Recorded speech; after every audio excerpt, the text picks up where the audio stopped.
একটার পর একটা অপরাধ হবে আর তারপর সেই অপরাধীকে আড়াল করার মরিয়া চেষ্টা। কি অদ্ভুত ব্যাপার, তাই না? দিল্লির নির্ভয়া কাণ্ডের মতো এবার বাংলায় অভয়া কাণ্ড।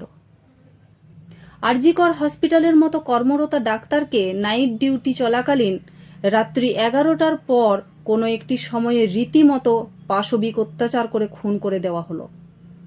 কি অবিশ্বাস্য না? দিনের পর দিন এই কাণ্ড হয়েই চলেছে। প্রথমে জানা গেল সঞ্জয় রায় একজন সিভিক পুলিশ, তারপর জানা গেল হাসপাতালের বেসরকারি নিরাপত্তা কর্মী, এবং পরে এখন যা জানা যাচ্ছে মেল অ্যাটেন্ডেন্ট। আচ্ছা, এই ঘটনায় কেবল সঞ্জয়ই দোষী নাকি অন্য কেউ যুক্ত? পুলিশ এবং হাসপাতাল কর্তৃপক্ষ পুরো ঘটনাটাকে প্রথম থেকে আত্মহত্যা বলে চালানোর চেষ্টা করলো। যদি না মহিলা ডাক্তারের মৃতদেহ রেসিডেন্ট ডাক্তারের হাতে না পড়তো, সেটা হয়তো আত্মহত্যা বলে চালিয়েই দিত। 36 ঘন্টা কিভাবে ডিউটি দিল? কে ডিউটি শিডিউল বানালো? এটি একটি সবচেয়ে বড় প্রশ্ন।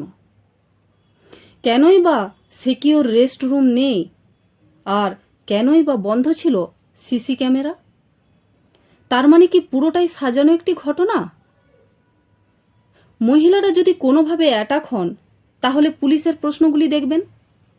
প্রথমে বলবে, এটি কি প্রেমের ঘটনা, নইলে আত্মহত্যার ঘটনা বলে চালিয়ে দেয়। আর তাও যদি না হয়, তাহলে বলবে মেয়েটির চরিত্রের দোষ ছিল। পুলিশরা যদি সঠিকভাবে তদন্ত নেওয়া শুরু করেন, তাহলে সব কিছুই সম্ভব ওনাদের পক্ষে। কিন্তু না, প্রথমে আইওয়াস, তারপর বিষয়টিকে ধামা চাপা দিয়ে দেওয়া। সবচেয়ে লজ্জাকর বিষয় হলো, বাংলার একজন নারী মুখ্যমন্ত্রী হয়েও এই সব কিছু দেখছেন, আর আজকে উনি চুপ হয়ে গেছেন। আর আমাদের বাংলার মা দিদিরা, 1000 টাকার জন্য আপনারা কাকে ভোট দিয়ে সরকার গঠন করছেন এবার দেখুন। এখনো সময় আছে, ভাবুন 1000 টাকা নেবেন নাকি এই ধরনের কাণ্ড দেখবেন। যখন আপনাদের বাড়ির কিছু হবে তখন বুঝবেন।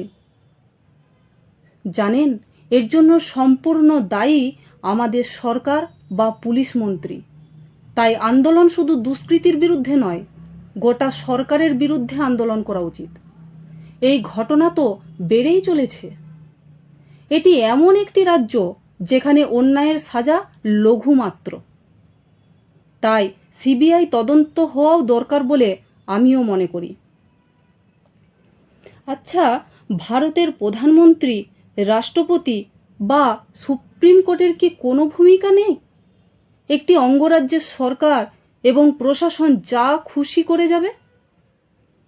আরেকটি জিনিস লক্ষ্য করুন, রাজ্য সরকার বলেন কি না মোদি, অমিত শাহ বহিরাগত। সেটাই যদি হয়ে থাকে, তাহলে শত্রুঘ্ন সিনহা, ইউসুফ পাঠান এরা কোথাকার? আজকে এই মহিলাটির সাথে একটি নির্মম ঘটনা ঘটেছে। এরকম ঘটনা আমাদের এই ভারতবর্ষে প্রতিনিয়ত ঘটে যাচ্ছে। কিছু প্রকাশ্যে আসছে আর কিছু ঘটনা রয়ে যাচ্ছে অন্তরালে। অথচ আমাদের দেশে মহিলাদের জন্য কোনো সেফটি নেই। কেন? মহিলাদের সুরক্ষার জন্য এমন আইন বেরোনো দরকার যেখানে মহিলারা রাত্রিতেও কাজের থেকে ফিরতে ভয় লাগবে না। একটি মহিলা যদি মরেই গেল, তারপর দুষ্কৃতীকে শাস্তি দিয়ে কি হবে বলুন তো? সে তো বেঁচেই থাকছে, অথচ মহিলাটির পরিবার সারা জীবনের জন্য তার আপনজনকে হারালো। দেবী দুর্গাকে অসুর বধ করার জন্য সমস্ত দেবতা মিলে দেবী দুর্গাকে একটি একটি করে অস্ত্র দান করেছিলেন রাক্ষসকুলকে শেষ করার জন্য। কিন্তু আমরা মহিলারা যদি কোনো দুষ্কৃতির সাথে লড়াইয়ের জন্য কোনো অস্ত্র হাতে নিই, তাহলে আইন প্রশাসন আমাদের হাতে হাত কড়া পরিয়ে দিয়ে বলবে, আইন নিজের হাতে নিয়েছেন কেন? তখন একবারও ভাববে না আত্মসুরক্ষার জন্য একজন মহিলা কী বা করতে পারে। আর মিসইউজ যদি নোংরামো হয়, তাহলে প্রথম নোংরামো তো আমরা মানুষ হয়ে মানুষের প্রতি মনুষ্যত্বের মিসইউজ করছি, তাই না? তারপর তো আছে ইন্টারনেটের দুনিয়া। তাই অন্যান্য দেশের মতো আমাদের দেশেও একটি নির্দিষ্ট আইন দরকার, যেখানে দুষ্কৃতীরা ভুল করার আগে যেন 5 বার ভেবে তারপর সিদ্ধান্ত নেয়। তাহলে আমাদের এরকম ধর্নায় বসে স্লোগান ছুড়তে হবে না, উই ওয়ান্ট জাস্টিস।